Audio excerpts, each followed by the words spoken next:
Okay, welcome to a chat about inner bonding.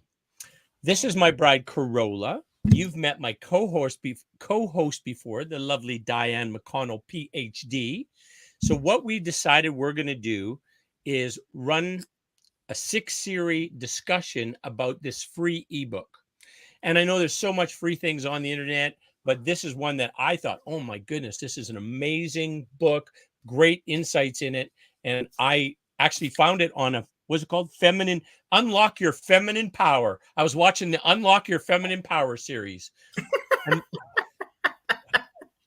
and then I found this book and said, I love it. I want to review it.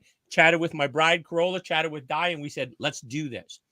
So basically, we've all kind of reviewed the first part of it, and there's 6 chapters to it, and we're going to review 1 chapter per week for the next 6 weeks.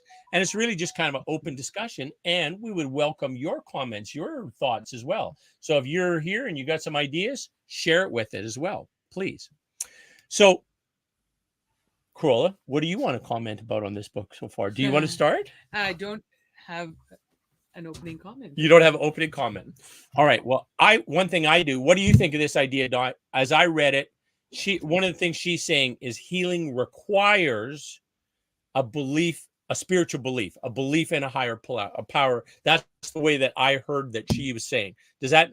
And if you think of like 12-step programs, that's all those kind of things. They all require that kind of thing for that to take place. It appears. Does that make sense to you? Sort of. I would reframe it just a little bit, a little tweak. Sure. Because how I heard it was, in order to consider any path towards healing, you have to be at a place that you would welcome any of those strategies into your life. And she's talking about into your heart, right. And acknowledging that you, in fact, do need to be healed, to understand that as a truth and not feel kind of devalued or ashamed. Or she basically is, how I read it, everybody, for whatever reason in our journeys, have some aspect or part of healing. And then she gave really good examples. So that was the starting point with this. Did that resonate? Oh yeah, for sure. That's really good. Yeah. Yeah. The introduction. Oh, by the way, Carola brought it up with the summary here. So it's the 6 parts are: 1 is willingness, the first secret to self-love and connection. 2 is opening to learning. 3 is exploring self. 4 is talking with me, as in divine power. 5 is taking loving action, and 6 is evaluating the action. But one thing that I thought was really eloquent in the introduction when she talked about why we need healing. I thought that was beautiful because it's so universal. You read this and say, oh yeah, that applies to me. That applies to everybody. Where is this here? What is healing? Yeah, here you go. This part. Your wound started when you were young, when others were unloving, the rejection, the abuse, the neglect, the abandonment, and the engulfment. You might have physical wounds from what was done to you, but the deeper wounds are not physical. And this Margaret Paul, by the way, she's been doing this for like 40 years or something. So she's very, very knowledgeable about this. But anyways, it says your wounds deepened when the unlovingness towards you was too much for your little body and soul to manage. When the loneliness, heartache, heartbreak, grief, and helplessness over others' unlovingness was too big to manage, and you had to find ways to avoid the pain. So you moved out of your body. Oh man, I love that. And that disconnection, when you talk about healing and health, that disconnection between your mind and body is like the problem, right? That's like seems to be the crux of so many health failures, is that disconnection. Right. So yeah. I think in the field of social emotional wellness, many practitioners talk about living in your head, that there's a disconnect from the emotions and the feelings. That's what people have done. They kind of move it up into their head. So they deal kind of with cognition and facts, and those things are void of emotion. They're just facts. Right, exactly. Where I think what she's saying, I believe this to be true, is that if you become more open to that and you try and make that connection within you, then you will feel the emotion in your body and you address it as you feel it, right? Oh, that feels, I think it's kind of where you also develop more intuition and you get more connected that way as well, is what I believe is how it works. Does that make Yeah. sense to you, Carola? It does. Yeah. Yeah. Yeah. I think kind of the most what am I wanting to say here? On page 14 of Page the book, 14. Go ahead. what she says is, in order to heal, being a loving human being and expressing your gifts must be your primary purpose for being, and you must be willing to do whatever it takes to get there. So how I interpreted that based on the context that she was setting up is that every single human being has a purpose, and every single human being have gifts and talents that need to be expressed, and you have to believe that you are one of them. Yeah. Yeah, exactly. Exactly. So many people don't see that they're here for a reason, that they have a purpose, they have a contribution to make, or recognize and own the gifts and talents that they have and express them. And I think she says you have to believe that that's your end in mind. I am worthy. I am gifted and talented, and I will create an environment where I can express it. And whatever needs to happen to me in terms of the healing journey, let it happen, because that's what I want to be. That's where I want to live and work. Right. And this is all kind of a pursuit again of our authentic self, right? This is being who we are and expressing our individuation of divinity, right? We're all Yeah. a piece of God. Well, here's how we are meant to fully express it, right? I love that. Yeah, it's Yeah. great. So the question I have as I Yeah. was reading through this is, she connected to a religion? Oh, I think Do you know her? Like, I don't know her. And my sense of what she's talking about is not really a religion, but a spiritual belief, a very inclusive spiritual belief about that we're all a piece of divinity. Everything, we're all connected. Everyone, everything is connected. Is kind of the interpretation I got. A very universal, sort of a First Nation sort of spiritual belief is the way I have felt it. How about you? Is that the way you interpret it? I felt it reminded me a little bit of A Course in Miracles. A Course in and Miracles. How that was given to somebody, even though they weren't of any real, like she wasn't of the faith that it was Right. coming from. Right. And I feel like this is kind of a little bit like that. Something's kind of been told to her. She obviously must have a higher power. Right. Because Right. she's talking about it here. But there's she hadn't identified any religion. Or I didn't anything, catch no. any religion. No. Yeah. Cool. So on page 17, Yes. she says, willingness means that you ask for help from me, capitalized, and from others who can bring through my, capitalized, love to help you heal. Next paragraph, without me, capital. Right. Invite me into your heart. Who's me? The power, the divine source of all life, that kind of a thing, the source that gives us all our heartbeat and our breath, that kind of a thing, I think is what she's talking about. So the readers to interpret that through any means of a spiritual connection or body, do you think? That's the way I see it. Like if you're however you define God to be, or supreme being to be, or source to be, or love to be, that you find a way to match up with that. I know I've always believed that every religion in the world is there to teach us about the power that's up there, right? Right. So, and it's just that some people need to hear it in different ways or different things. So there's lots of different ways to hear it through different religions. Right. There's different messengers, different texts, but it's leading to the same place, right? Remember we watched that show, and it wasn't a religious show. It was kind of a funny show where the guy gets hit by God, right? Where he's supposed to do good. Oh, yeah. And basically he channels that everybody's right. Yeah. Right. All the religions are right. So, that's kind of, I think as long as you're not harming, your thing isn't harming anybody, then you're okay. Right. Yeah. Right? Yeah. That was my interpretation too. Very, very universal spiritual type thing, where really spirit and love, same thing. Spirit. Diane, do you think there's a God that could be separate from religion and such?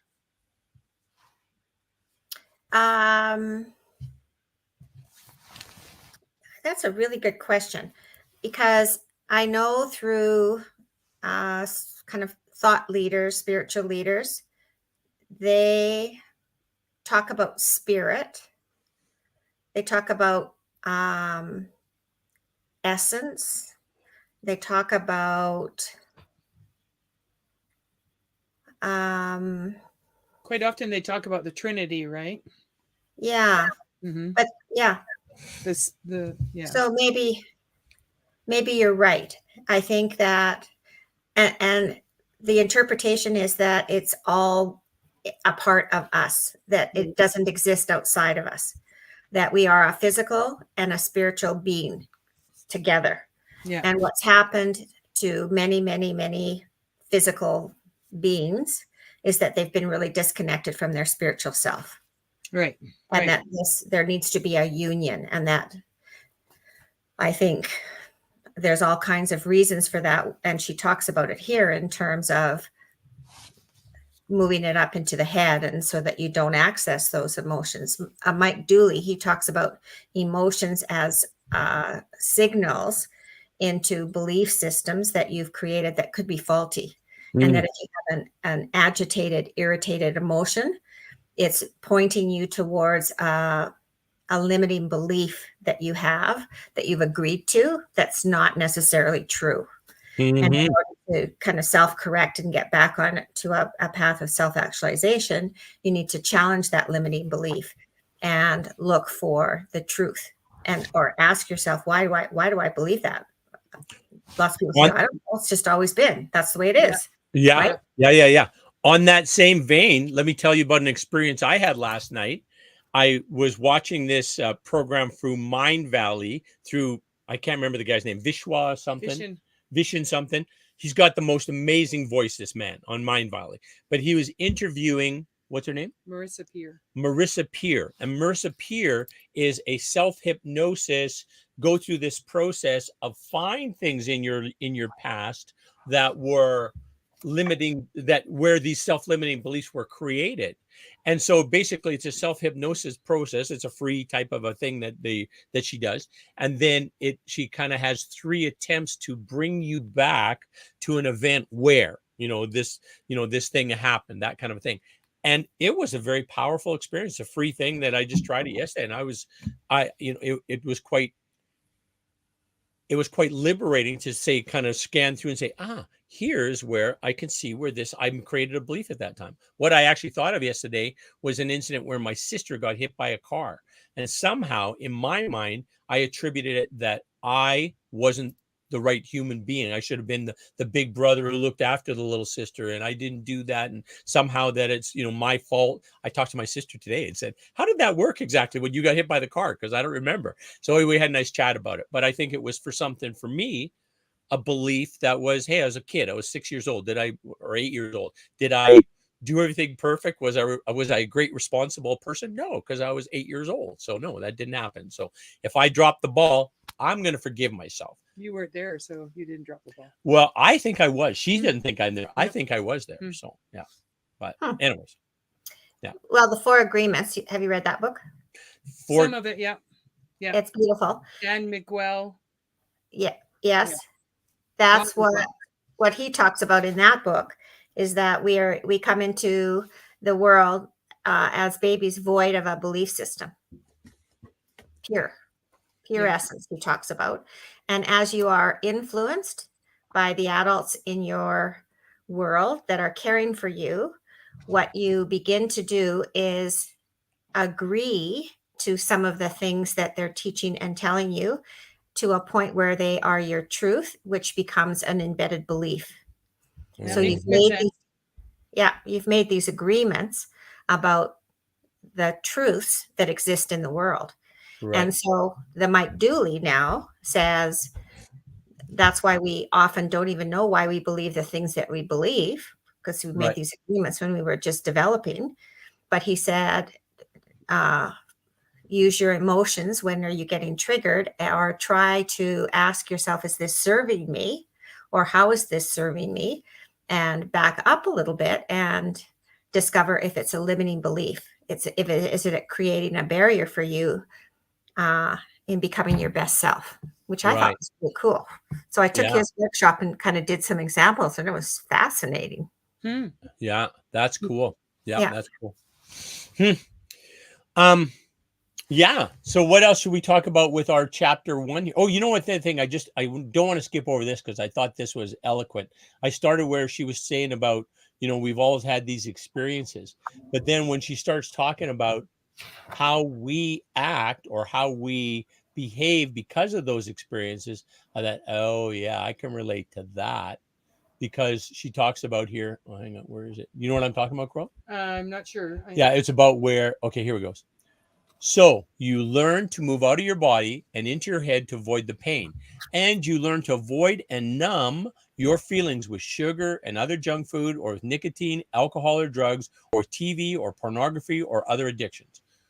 Right? We all have something that we're not even aware of it, but we use that as a self-soothing type tool or thing. Maybe we're aware of it, maybe we're not, but it's kind of we're coming back to this, that this present moment we don't really love ourselves very well. And then we go and find something as a distraction. And the distractions are generally things that they give us a little bit of sugar, gives us a dopamine hit for sure. And a little bit of caffeine does. And of course, but it's not beneficial for us, sustainable for us for long term.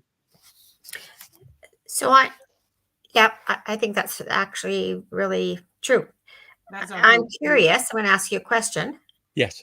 On page 5, it says, take a moment and connect with regarding why you're interested in this book. And then she gives you 7 possibilities. Right. Did you consider that you fit into any one of those? You don't have to answer if you don't want to. I'm just curious. No, that's a really good question. That's a really good question. I read it obviously, but I don't remember if I made a decision. There should be an 8th bullet there. 8th bullet? Yeah, Alan told me to. Nice one. Good one. That was yours, apparently. Yeah. Geez, I can relate to just about all of them.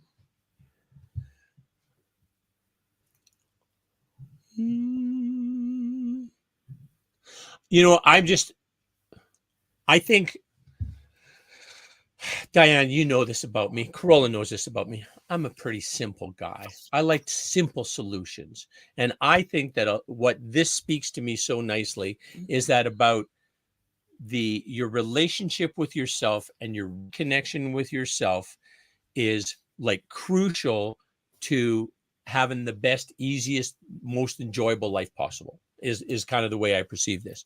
And if in fact and you can just make this decision, I think. So if you're going to decide that you're an individuation of divinity, a piece of divinity that's here expressing this life, and you came here and chose this life because there was something you wanted to achieve when you're here. There's some soul's purpose you want to achieve. So you came here to do that, and now just kind of navigating how you do that. And all the other human beings all these other souls on a journey are there to help you along the way, or you're there to help them along the way. So it's an exchange of, we got a puzzle we're trying to put together and solve. I came here for the purpose of solving that puzzle or contributing to the solution. And I get to interact with all these other beautiful human beings to move forward to delivering that soul's purpose, which is also living my authentic life. I think that's how it works. How did you feel, Diane? Did you connect with any of these? Yeah, the last one. Maybe you can't find your passion and sense of purpose. You don't know why you are on the planet. Yeah. So I always had this feeling of, what am I supposed to be doing? What am I supposed to do? Because I started out, I think, mid my career thinking, and this was working in the field of special needs, that everyone here on the planet has a purpose. Everyone has a contribution to make. Everyone belongs, everyone's valuable. So I'm feeling that I couldn't articulate what I saw my purpose to be. And I was in a session not too long ago with Natalie Sudman. And Natalie Sudman wrote the book about the application of impossible things. And do you know the book? I'm not familiar with it. Are you? No. No. And she was working overseas in Afghanistan. She wasn't, she had enlisted, but her job was taking care of some aspect of a plant over there of some kind. So she was on base. They had to go in convoy out to this plant that she was working in. So she went out this one day within a convoy, did her work, and then they were moving back to base and hit landmines and blew up. And she actually had an after death experience. Right. Near death experience. Yeah. And talked about the afterlife, because she came back because they said she had a purpose, and the purpose was to write the book and to do this work and to be a connector or a messenger, that she was part of the movement of on the planet, people connecting to their spirituality. And that was her purpose, and that was her job. And that's what she does now. Yes. You can have readings with her. You can connect with her and make an appointment, and she'll do a kind of a reading with you. Anyway, that's the long story. The short story is I did have a reading with her, had a conversation, and she did talk about my boys. And she told me that their purpose and the reason that they had the experiences that they had was because they were on the planet to teach compassion. Wow. For our viewers who might not know this, Diane is the author of a book called Could This Be Grace? It's about her experience with her boys who had very severe health challenges and a very arduous journey. And through that, grace is what manifested. And so that 6-part series we talked about and is on YouTube or whatever. If you're interested, let me know and I'll get you the link. Awesome. Yeah. So, or the book is available at dianemcconnell.com. Is that what it is? .ca. .ca. dianemcconnell.ca. Yes. Thank you. Thanks for that. Thanks for the promo. Anyway, where I was going with that is, so I really started to think, so what's my purpose? What am I meant to do? And how do I then make decisions and move myself towards that? And since I retired, which I did last June, I've been walking around thinking, what should I be doing? I should be doing something. It doesn't feel like my life is full. And not that it needs to be full busy. It needs to be full in fulfillment. Mm-hmm. And I can't quite figure that out. So. Well, part of, go ahead. I know that sometimes, like I remember when I was a young girl, I was on a hay wagon ride, and I got run over by the hay wagon. And it ran over the top part of my legs, and had it been a couple inches higher or lower, they said I wouldn't have survived. But as it was, I didn't even break my legs. Like I was actually, people were telling me I must not have been run over because I was so uninjured. But one woman said to me, you must have a purpose in life, right? That's why God kept you here, kind of thing. Yeah. And I've actually had a few other instances in my life, but honestly, Diane, I don't know my complete purpose yet either. Like I'm definitely, I'm not there yet. And I also suffer quite a lot from anxiety. So I have the two, right? But I guess we're still here. So the purpose is still going to be revealed to us, right? That's right. Yeah. So another really important book for me was Loyalty to the Soul. And these are spiritual psychologists that authored this book. And in one of the chapters, they talk about the stackers, who are virtual beings that are in existence because their job is to provide opportunities for you, put them in front of you so that you have the chance to learn the things that you're meant to learn along your journey. And that if you don't learn, they're going to give you an opportunity. And if you don't learn what it is that you're to learn, then they create the opportunity in a bigger way. Yeah, I've heard similar to that. Yes. So you're going to keep getting that same opportunity. Yeah. They keep throwing it down. The best is just get a little more louder and a little more aggressive. Yeah. And I tease my husband all the time because I said, I imagine them up there in the clouds with a cooler, sitting in a lawn chair, looking over the edge, and they've got refreshments in the cooler. And I said, behind your stacker, there's a lineup waiting to be your stacker because you're so much fun. Hey, when you're talking about your purpose, part of your purpose you already fulfilled for sure Yeah, in that's what I writing thought your too. book, right? Your boys were here to create compassion, and you were the messenger who shared the message, right? So that part of that is Yeah. And I think part of the whole thing that she's talking about is perhaps other people can see it. Because Carola, as you're talking, I'm thinking, oh, I can see what your purpose is. But you have to be able to feel it yourself. yes. It's moving towards self-actualization, isn't it? Yeah. And to be at peace and really comfortable with this is what I'm meant to be doing. Yeah. So it's self-discovery. We have to figure that out for ourselves. Yes. Yeah. I know. I have to write another book, I guess. Exactly. Chapters are throwing There me you down. go. A longer one now. A longer one.